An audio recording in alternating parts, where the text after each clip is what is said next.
చాలా పల్సగా, స్టఫింగ్ కూడా చక్కగా ఫుల్గా, ఇదంతా కూడా చాలా ఫుల్గా వచ్చిందండి. చక్కగా ఈ విధంగా తయారు చేసుకోవటం వల్ల నేతి బొబ్బట్లు చక్కగా సాఫ్ట్గా చాలా టేస్ట్గా ఉంటాయి. ఇది మనం కందిపప్పుతో చేసాం కాబట్టి అసలు చాలా టేస్ట్గా ఉంటాయండి.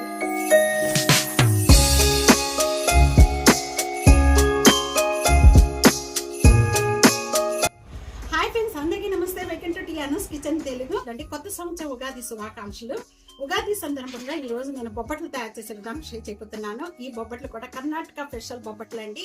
ఇది చాలా అంటే చాలా స్పెషల్ బొబ్బట్లు అనమాట. ఇవి కందిపప్పుతో తయారు చేస్తూ ఉంటాం, మనం అయితే శనగపప్పుతో తయారు చేసుకుంటాము. వీటి కొలతలు, తయారు చేసే విధానం వీడియోలోకి వెళ్లే ముందు ఇప్పటి వరకు కూడా నా ఛానల్ ని సబ్స్క్రైబ్ చేయని వాళ్ళు ప్లీజ్ సబ్స్క్రైబ్ చేసుకోండి. రండి ఇది ఎలా తయారు చేయాలో చూసేద్దాం. ముందుగా ఈ బొబ్బట్లు తయారు చేసుకోవడానికి ముందు కందిపప్పు అండి. మనం ఏ కప్పుతో అయితే మనం తీసుకుంటామో అదే కప్పుతో 1/4 కందిపప్పు తీసుకోండి. ఆ కందిపప్పు కూడా ఒక బౌల్లోకి వేసేస్తున్నాను. 1/4 కందిపప్పు తీసుకోండి. ఈ విధంగా కందిపప్పు అంతా ఒకసారి బాగా క్లీన్ చేసేసుకోండి. 1 టైం వరకు కూడా క్లీన్ చేసుకున్న కందిపప్పులో 3 గ్లాసుల వాటర్ పోసేసుకోండి. ఇక్కడ మామూలుగా ఏ గ్లాస్ అయినా 3 గ్లాసులు వాటర్ పోసుకోండి. టేబుల్ స్పూను పసుపు కూడా ఒకసారి ఇదంతా ఇలా కలిపేసేసుకొని ఇంకా స్టవ్ మీద పెట్టేసేసుకొని కందిపప్పు ఉడికించేద్దాం. ఇది కందిపప్పు ఉడుకుతూ ఉండగానే మనం పిండి కలిపేసుకుందాము. పిండి కలుపుకోవడానికి ఇక్కడ ఒక చిటికెడంతా ఉప్పు వేసేసుకోండి. ఒక పెద్ద బౌల్లో మనం ఏ దీంతో అయితే మనం కందిపప్పు తీసుకున్నామో అదే కప్పుతో 1 కప్ అనేది ఇక్కడ నేను మైదా వేస్తున్నానండి. 1 కప్ అనేది బొంబాయి రవ్వ. ఈ బొంబాయి రవ్వ కొద్దిగా మనం ఉప్మాకి కొద్దిగా లావుగా ఉంటుంది కాబట్టి మనం మిక్సీ జార్లో వేసేసుకొని కొద్దిగా ఒక్క పలుపు అలా ఇడ్లీ రవ్వ ఆ రవ్వలాగా అయిపోద్ది అనమాట. మైదా 1 కప్పు, బొంబాయి రవ్వ 1 కప్పు, ఈ రెండు కూడా ఒక 1/4 టేబుల్ స్పూన్ పసుపు వేసుకుందాం. ఇప్పుడు కొద్దిగా వాటర్ పోసుకుంటూ కూడా అనేది ఈ విధంగా కలుపుకోవాలి. 1 టేబుల్ స్పూన్ నెయ్యి వేస్తున్నాను. నెయ్యి వేయటం వల్ల చాలా టేస్ట్గా ఉంటుంది. ఇదంతా కూడా నెయ్యి వేసేసుకొని ఇదంతా బాగా కలిపేసుకుందాం. వాటర్ చాలా తక్కువ పడుతుందండి, ఎక్కువ పట్టదు. చూసుకొని కొద్దిగా వేసుకుంటూ కూడా వాటర్ పిండి అనేది మనకి ఇట్లా 1 table spoon, 2 table spoon, 3 table spoon, 4 table spoon. ఈ పిండి కలుపుకునే దీంట్లోనే మనకి చక్కగా బొబ్బట్లు సాఫ్ట్గా వస్తాయండి. మొత్తం కూడా ఒక ½ అన్ అవర్ వరకు కూడా నానబెట్టేసుకోవాలి. ఇలాగ ప్రెస్ చేసేసుకొని పిండి ఆరకుండా పైన క్లాత్ కానీ లేకపోతే ఒక గిన్నె కానీ బోర్లించేసి సైడ్ పెట్టేసుకుందాం. ఈ విధంగా గాలాడకుండా మనకి, ఎందుకంటే పిండి టైట్ అయిపోద్దండి. ఇలా పెట్టేసుకోవడం వల్ల మనకి పిండి అనేది కలిపినట్టుగా చక్కగా మెత్తగా ఉంటుంది. అప్పుడు బొబ్బట్లు మనకి సాఫ్ట్గా వస్తాయి. పప్పు చూస్తున్నారా, ఇక్కడ పప్పు అంతా కూడా బాగా ఉడుకుతుందండి.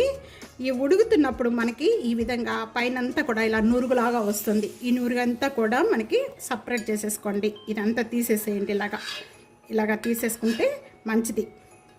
చూస్తున్నారా, ఇలా అంతా తీసేసేయండి. ఇప్పుడు పప్పు అంతా బాగా ఉడిపోయింది. ఇదిగోండి కొద్దిగా ఒకటి ఇలాగ మనం పట్టుకుంటే చూడండి ఈ విధంగా బాగా మెత్తగా అయిపోవాలి. ఇలాగా బంద్ చేసేద్దాం. మిక్సీ జార్లో ఇవన్నీ కూడా పౌడర్ చేసుకుందాం. బాదం పప్పు, జీడిపప్పు, అలాగే ఒక 6 లేక 5 ఇలియాచి. ఈ విధంగా బాగా మెత్తగా పల్ప్ చేసుకోవాలండి. ఇలా చేసుకోవాలి. ఇప్పుడు మనం ఏ కప్పుతో అయితే కందిపప్పు తీసుకున్నామో అదే కప్పుతో 1 కొద్దిగా పావు, మనం సేమ్ కందిపప్పు ఎంత తీసుకున్నామో అంతే బెల్లం వేసుకోండి. స్వీట్ ఎక్కువగా తినే వాళ్ళు అయితే 1.5 వేసేసుకోండి. కానీ ఒక ½ కప్ అనేది ఇక్కడ వాటర్ యాడ్ చేస్తున్నాను. ఇప్పుడు స్టవ్ ఆన్ చేసేసుకుందాం. సరే, ఇప్పుడు బెల్లం అంతా కూడా బాగా మెల్ట్ అయిపోయిందండి. ఇలా మెల్ట్ అయిపోయి ఇలా బబుల్స్ వస్తూ ఉండగా ఇక్కడ నేను ఒక ½ టేబుల్ స్పూన్ నెయ్యి వేసుకోండి. మనం మిక్సీ చేసుకున్న పప్పు, జీడిపప్పు పేస్ట్ అంతా కూడా దీంట్లో వేసేసుకుందాం. 1 కప్ అనేది కొబ్బరి వేస్తున్నాను. మామూలుగా మీరు పచ్చి కొబ్బరి తురిమి కూడా వేసుకోవచ్చండి. నేను ఇక్కడ మామూలు కొబ్బరి వేస్తున్నాను. కొబ్బరి వేసిన వెంటనే కూడా మనం ఉడికించుకున్న పప్పు అంతా కూడా దీంట్లో వేసేసుకోవాలి. బాగా కలిపేసుకోండి. కొద్దిగా టైట్ అయ్యేంత వరకు కూడా బాగా కలుపుకుంటూ ఉండాలి. ఇదిగోండి పప్పు అంతా కూడా బాగా టైట్ అయిపోయింది. ఇలా టైట్ అయిపోయిన వెంటనే కూడా ఇప్పుడు స్టవ్ బంద్ చేసేసుకోండి. ఇది బాగా చల్లారిపోయిన తర్వాత మనం మిక్సీ జార్ వేసుకోవాలి. ఇలా చల్లారిపోయిన వెంటనే కూడా 2 పార్ట్స్గా నేను ఇదిగా వేసుకొని ఈ పప్పు అంతా కూడా ఒక పలుపు అంతే ఒకేసారి మనం ఒక్కసారి తిప్పుకుంటే చాలండి. ఇక్కడ మిక్సీ జార్ పట్టుకున్న పప్పు అంతా కూడా రెడీ అయిపోయింది. చూస్తున్నారా, ఇప్పుడు ఇలాగా మొత్తం కూడా సాఫ్ట్గా ఇలా ఉంటుంది. బౌల్లోకి వేసేస్తున్నాను. తయారు చేసుకున్న స్టఫింగ్ అంతా కూడా రెడీ అయిపోయింది. అలా నానపెట్టుకున్న పిండి కూడా రెడీ అయిపోయింది. చూస్తున్నారు కదా ఇది సాఫ్ట్గా ఉందో. చూస్తున్నారా, ఇదిగోండి కొద్దిగా నెయ్యి కానీ ఆయిల్ కానీ ఈ విధంగా చేతికి రాసేసుకొని మొత్తం మనం మీకు ఏ సైజులో కావాలి అనుకుంటే ఆ సైజులో ఉండలు చుట్టుకోండి. ఇలా అన్నీ ప్రిపేర్ చేసి పెట్టేసేసుకుంటే మనకి స్టఫింగ్కి కరెక్ట్గా చక్కగా రెడీ అయిపోద్ది. ఇదిగోండి నేను ఇలా మీడియం సైజులో చేస్తున్నాను.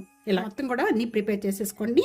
ఇలా ప్రిపేర్ చేసుకున్న ఎంత కూడా ఇప్పుడు మనం ఈ కొద్దిగా తీసేసుకొని ఈ ఉండ ఎంత అయితే చుట్టుకున్నామో అంతే చుట్టుకోండి. చక్కగా అంతే చుట్టేసేసుకొని మొత్తం ఇలా ప్రెస్ చేసేయండి. మధ్యలో పెట్టి ఇదంతా కూడా కవర్ చేసేయండి. ఇలా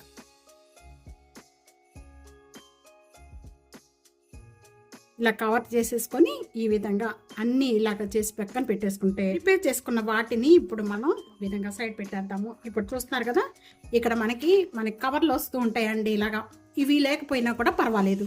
పాల కవర్లు ఉంటాయి కదా, ఆ పాల కవర్లు అయినా కూడా మొత్తం కూడా ఇలాగా కట్ చేసేసేయండి. కట్ చేసేసుకొని దీనికి ఆయిల్ కానీ లేకపోతే గీ కానీ అప్లై చేసేయండి కవర్కి. ఈ విధంగా పెట్టేయండి. కరెక్ట్ కూడా రాసేసి దీన్ని రోటీలాగా తీసుకోవాలి. మీకు ఇలాగ ప్రెస్ చేసేస్తే చక్కగా ఇలాగా స్టఫింగ్ ఏమి బయటికి రాకుండా చక్కగా వస్తుంది. ఎంత పలుసగా వస్తుంది. దీనికి ఇంకా నెయ్యి కానీ ఎటువంటి కూడా అప్లై చేయలేదు. మనం ఒక 4 టేబుల్ స్పూన్ వేసుకున్నాము అంతే నెయ్యి దానికి. ఇంకా మీకు ఏ సైజులో కావాలి అనుకుంటే ఆ సైజులో చక్కగా ఇదిగోండి ఇలా తిప్పుకుంటూ కూడా ఇలా చేసేసుకోండి. ప్యాన్ పెట్టేసాను. ప్యాన్ బాగా హీట్ ఎక్కిపోయిందండి. హీట్ ఎక్కిపోయిన వెంటనే మనం నేతితో బొబ్బట్లు చేసుకుంటున్నాం కాబట్టి నెయ్యి వేస్తున్నాను. మీరు ఆయిల్తో కావాలి అనుకుంటే ఆయిల్ కూడా వేసుకోవచ్చు. అంతా కూడా నెయ్యి అనేది ఇక్కడ స్ప్రెడ్ చేసేద్దాం. తయారు చేసిన ఈ బొబ్బట్టు అంతా కూడా ఇప్పుడు తీసేసుకొని ఈ విధంగా చూడండి ఎంత చక్కగా వచ్చిందో. ఇప్పుడు దీని మీద వేసేసుకుందాం.